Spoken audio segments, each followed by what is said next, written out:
work and home lives in a way like never before. Weeks later, the murder of George Floyd and the following protests brought to light racial dynamics that organizations and managers finally began to openly reckon with. Many friends and colleagues asked if I were going to include a chapter on virtual work, or one dedicated to racial equity, given what was surrounding all of us during this time. But you'll see that there isn't a dedicated chapter on managing remotely, or on building a diversity and inclusion strategy for your team. That's because this whole book is written through one simple lens: how to manage across divides. This lens encompasses how to manage across geographic or temporal space, as well as how to manage across differences. For example, strategies on how to manage in a way that is anti-racist and anti-oppressive aren't bolted onto this book as an extra chapter. They're built into each management lesson. Being a great manager means building an anti-oppressive and inclusive approach to the way you manage your teams across all components of management. Similarly, managing a team that is geographically dispersed and, even more so, managing through the uncertainty that results from the economic and health instability of a pandemic is not a single chapter. Being a great manager is ensuring that no matter where our teams are, over the computer, over the phone, or in person, they are being managed well. I hope you are able to use this book throughout your long management journey. As you will see, this book is less a novella and more a playbook. There will be some chapters that you can start using tomorrow. There will be other chapters that don't feel immediately relevant, but that you'll come back to over time.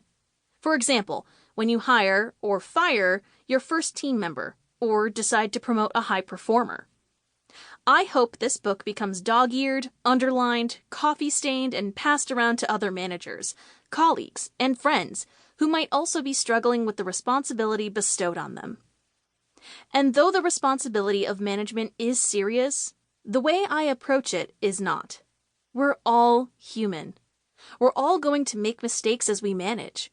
We all start out as terrible managers, but over time, we can grow into something great.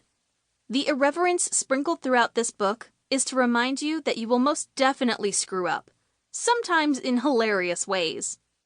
You'll probably screw up so much at some point that a team member of yours will quit, or you'll be called a bad boss. This is to be expected. So let's jump into the saddle of this rewarding, messy, frustrating, fulfilling, and, at times, infuriating world of being a boss.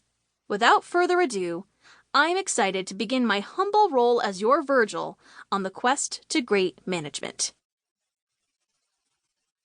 What is management, and why do I need this book? I have a lot of conversations with executives from startups that go something like this. Executive: our managers have no idea what they are doing. We need manager training. Me: well, what specific parts of managing are they most struggling with? Executive: managing. Executives and managers want to learn what it takes to be a successful manager in the same ways that they learned how to program, how to design, and how to operate. They want something practical, something concrete, something they can use with their teams as quickly as possible. Perhaps they view learning to manage as a series of steps or tips that they can learn at a webinar or weekend management training. Simple, right? Well, not really. It's hard to learn to manage.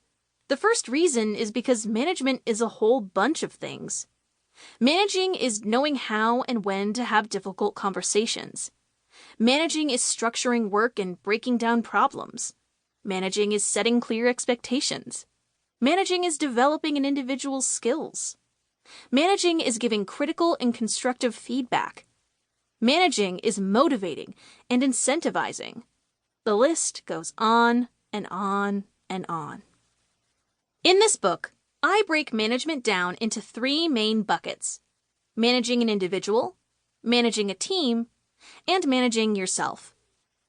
In Part 1, Managing an Individual, we'll cover 3 main areas. Performance: how to ensure that your team member has the skills, feedback, and guidance to effectively do their job.